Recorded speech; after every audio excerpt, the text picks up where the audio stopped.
जय हिंद cadets, good morning to all. A2S defence academy में आपका स्वागत है। हमारे चैनल को लाइक करें और सब्सक्राइब करना ना भूलें। मैं गुड्डू पाल मैथ के टीचर्स के लिए आपके लिए प्रेजेंट हुआ हूं और आज आपको सीरीज में जीपी पढ़ाना है, गुणोत्तर श्रेणी पढ़ाना है। आइए चलते हैं, दिखाते हैं आपको। ओके, देखिए यहाँ पे जीपी, इससे पहले हमने आपको एपी पढ़ाया था तो एपी हमने बताया था, तो वैसे उसी तरह जीपी में क्या क्या ज़रूरत है, किसकी क्या ज़रूरत है, वो सारी चीज़ मैं नोट कर रहा हूँ। इसमें भी वही आपका जो ए है, ए आपका क्या है, फर्स्ट टर्म है। ए आपका क्या है, फर्स्ट टर्म बोले तो प्रथम पद है बेटा, इसको बोलते हैं प्रथम पद। इसके बाद एक आर होता है, वहाँ पे डी था, डी को आप कॉमन रेशियो मानते थे, कॉमन डिफरेंस मानते थे, लेकिन यहाँ आर क्या है, कॉमन रेशियो है बेटा। इसको बोलते हैं कॉमन रेशियो। इसको बोलते हैं सर्वानुपात का मतलब होता है बेटा सब में अनुपात समान हो या समान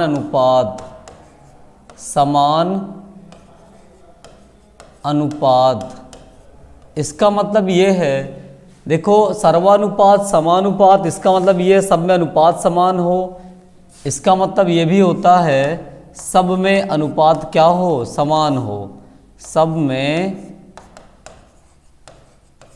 अनुपात क्या हो, समान हो। ये चीज़ बेटा, ये चीज़ याद रखना आप।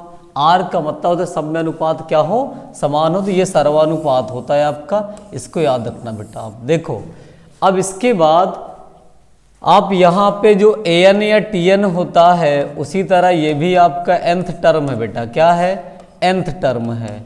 इसको nth टर्म यहाँ भी बोला जाता है। इसको हिंदी में कहते हैं nवां पद। क्या कहते हैं, nवां पद कहते हैं बेटा हिंदी में इसको nवां पद कहा जाता है। तो ये जीपी में ए उसी तरह, लेकिन आर डी की तरह ही है। वहाँ पे एपी में क्या था, डी जो है सर्वांतर था, सब में अंतर समान था। यहाँ सब में अनुपात समान होगा, इसीलिए इसको कॉमन रेशियो कहते हैं, सर्वानुपात कहते हैं। सर्वानुपात तो सब में अनुपात समान होता है।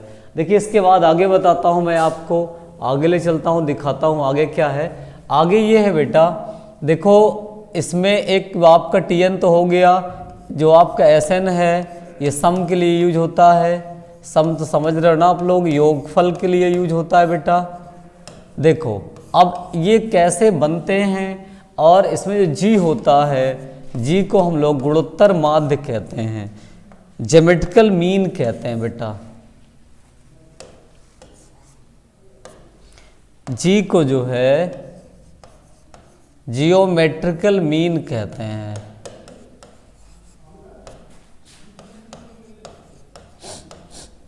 इसको हम लोग गुणोत्तर माध्य कहते हैं।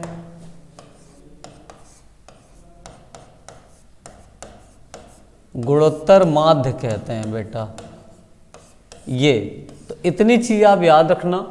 एसएन क्या है वो भी मैंने आपको बता दिया, और जी क्या है यही बता दिया। एक एस और इसमें यूज होता है जिसको एस इनफाइनाइट कहते हैं बेटा। इसका मतलब होता है अनंत पदों का योगफल। अनंत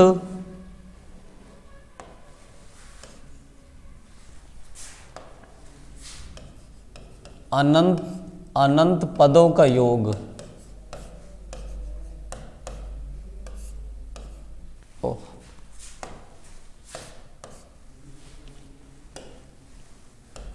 ये चीज़ आप याद रखना।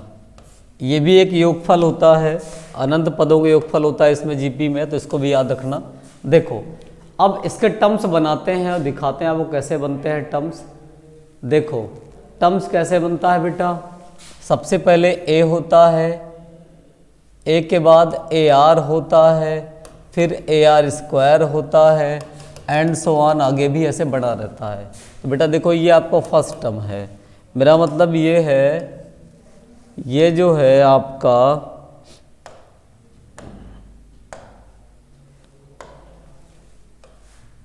बेटा ये T1 है, ये T1 है, ये T2 है, ये T3 है, लास्ट में बेटा Tn होता है। तो T1 को आप क्या देख रहे हो, A देख रहे हो ना। T2 क्या बनेगा आपका, AR बनता है। T3 क्या बनता है बेटा, AR की पावर 2 बनता है। आप ध्यान से देखोगे तो यहाँ एक पावर कम होती है ना बेटा, आप देख रहे हो ना कि यहाँ पे 3 है तो यहाँ कितना हो रहा है, 2 हो रहा है, मतलब एक कम हो रहा होगा। तो ऐसे ही अगर हम यहाँ Tn लिख दें तो Tn को AR की पावर n-1 लिखा जाता है बेटा। क्या लिखा जाता है, n-1 लिखा जाता है। Tr को n-1 लिखा जाता है। तो इसका मतलब ये हुआ, यहाँ से हम लोग देखेंगे, देखो ये जो Tn इजिक्वल टू AR की पावर n-1 है, यही nवां पद है बेटा आपका, ठीक। Gp के लिए ये nवां पद होता है। अब इसमें जो कंडीशन होता है, गुणोत्तर होने का प्रतिबंध होता है, गुणोत्तर होने का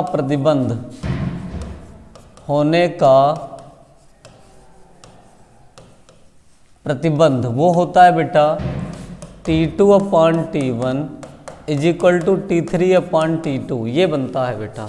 तो इससे क्या पता चलता है, इससे आपका R मिलता है। क्या मिलता है, R मिलता है।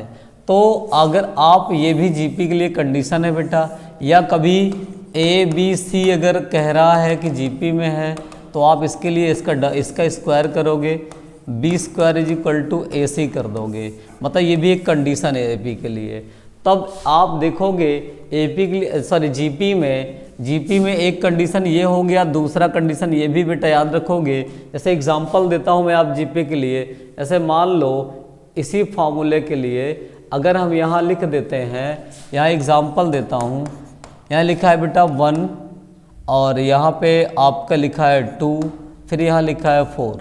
देखो बेटा, अगर आपसे कहे क्या ये GP में है, तब आप क्या मान लोगे, बीच वाले का स्क्वायर करोगे, बीच वाले का स्क्वायर कर दोगे और 2 का स्क्वायर हो गया, और साइड वाले को प्रोडक्ट निकाल लो, मतलब गुणनफल निकाल लो। तो 4 बराबर 4 हो रहा है ना, इसका मतलब ये GP है। अगर ये इक्वल नहीं आता तो इस कंडीशन में GP नहीं है, मतलब GP नहीं हो सकती है।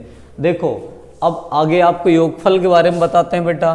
देखो योगफल के जो फार्मूला होता है वो आपका होता है Sn is equal to AR की पावर n-1/R-1। बेटा ये तब संभव है जब R का मान 1 से क्या हो, बड़ा हो। दूसरा एक फार्मूला और है बेटा, Sn is equal to A1-R की पावर n/1-R। ये तब संभव है बाबू जब R की वैल्यू 1 से क्या हो, छोटी हो। और एक जो S इनफाइनाइट होता है वो भी इसी तरह बनता है A/1-R या Sn is equal to A/R-1। तो बेटा यहाँ पर भी यही कंडीशन फॉलो करता है। अगर R की वैल्यू 1 से छोटी होगी तो ये वाला, R की वैल्यू 1 से बड़ी होगी तो ये वाला फॉर्मूला लगाओगे।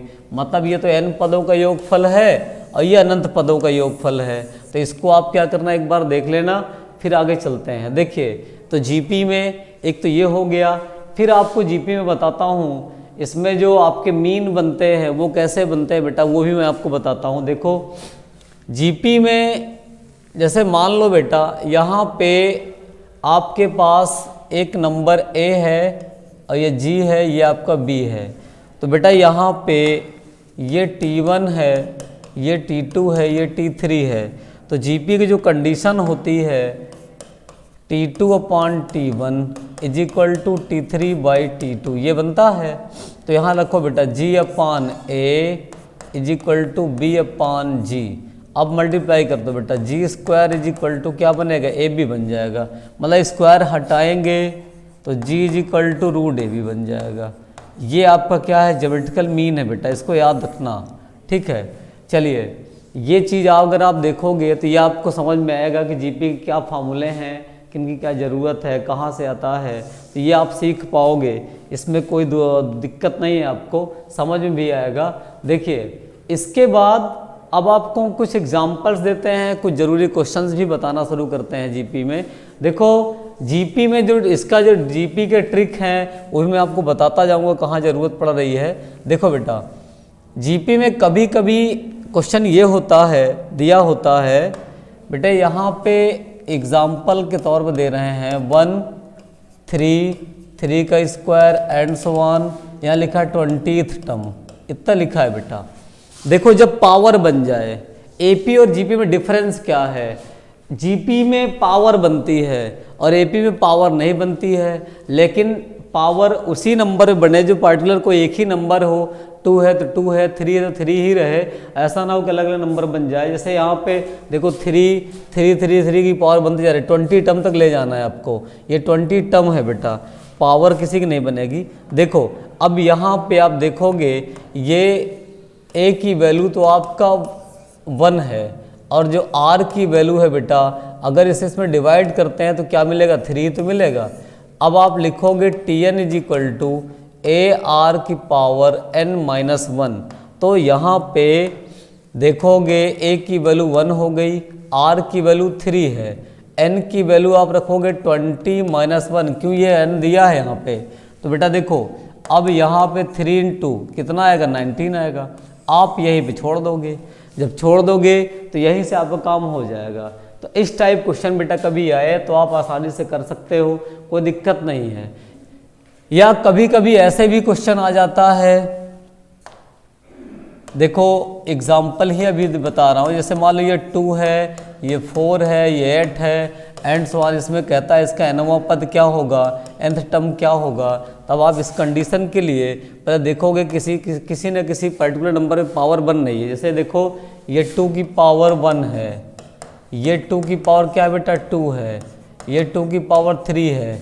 इससे ये पता चलता है कि ये जीपी है, क्या है बेटा ये, इससे पता चलता है कि ये जीपी है। जब ये जीपी है तो जीपी में जो आप जानते हो आपका nवां पद जो बनता है वो ए आर की पावर n-1, तो ए की वैल्यू होगी बेटा 2, तो यहाँ पे 2 रख दोगे और आर की वैल्यू भी इससे डिवाइड करोगे ना, अगर इसमें डिवाइड करते हैं तो 2 ही आता है, तो 2 की पावर बनेगा n-1। अब देखो आप यहाँ पे इसकी पावर 1 है और इसकी पावर n-1 है, तो आपको ये भी पता है कि बेटा जब बेस सेम होता है तब पावर को आपस में प्लस माइनस कर लिया जाता है। अगर प्रोडक्ट में है तो प्लस करेंगे, डिवाइड में हो तो क्या करेंगे, डिवाइड में होगा तो हम लोग क्या करेंगे बेटा, माइनस कर लेंगे। तो देखो हालांकि यहाँ पे दोनों मल्टीप्लाई प्रोडक्ट के फॉर्म में हैं, तो 2 की पावर n-1 प्लस 1, तो ये वाला 1, तो बेटा देखो ये 1 से 1 कैंसिल, मतलब क्या बचा, 2 की पावर क्या बचा, n बचता है। तो बेटा देखो आप ये चीज़ें गौर से देख लेना, गौर करना, थोड़ा समझ में आएगा आपको क्या हो रहा है, कहाँ से हो रहा है, क्या ज़रूरत है। तो ये सारी चीज़ अगर आप देखोगे तो जीपी में आपको मिलेगा बेटा। रही बात योगफल वाली, तो योगफल के लिए भी ऐसे ही आप लगाओगे। अगर आप देखो सबसे पहले आप कोई भी टर्म्स दिया है यहाँ पे, मान लो एग्जांपल देता हूँ मैं, 2 4 8 ऐसे करके दिया है, आपसे कहता है इसका 6th टर्म का ये सम बताना है, मतलब इसमें आपको सम बताना है, योगफल बताना है। तो बेटा सबसे पहले क्या करोगे आप देखोगे ये a है, तो a आपका 2 हो जाएगा, इससे डिवाइड कर दो r भी 2 हो जाएगा। अब बताओ r की जो वैल्यू है वो 1 से बड़ी है ना, जब 1 से बड़ी है तो S N is equal to क्या लगाओगे, a r की पावर n-1 अपान r-1। लेकिन बेटा n की वैल्यू तो बताओ, n की वैल्यू यहाँ पे 6 दिया है, तो यहाँ रखना शुरू करते हैं, यहाँ 2 आएगा, यहाँ भी 2 की पावर 6-1, नीचे आएगा 2-1। बेटा देखो ये 2 में से 1 घटाओगे तो 1 आएगा, ये वाला 1 हो जाएगा, तो इसका मतलब ये है ये 2 बना रहेगा। 2 की पावर 6 अगर आपसे बात करें तो 2 2 जा 4, 4 2 जा 8, 8 2 जा 16, 16 2 जा 32, 32 2 जा कितना 64। तो इसका मतलब बेटा इसकी जो वैल्यू होगी वो 64 होगी, -1। 2 इंटू बेटा ये 63 बनेगा, मल्टीप्लाई करो, 2 3 6 और 2 छंगे 12, मतलब इतना आएगा। ठीक है, तो जीपी के इतनी सारी कंडीशन है, ये सारा आप पढ़ लेना। अगर इसमें कहीं दिक्कत हो तो हमको बताना, कहीं प्रॉब्लम्स आए तो हमारे कमेंट बॉक्स में जाके हमको बताना। और इसी के साथ आज जीपी की क्लास में जितने फार्मूले बताना था वो हमने बता दिया, खत्म कर दिया। अब जीपी के ढेर सारे क्वेश्चंस करवाने हैं जो अगले लेक्चर में आपको करवाया जाएगा। Okay, all the best and best of luck.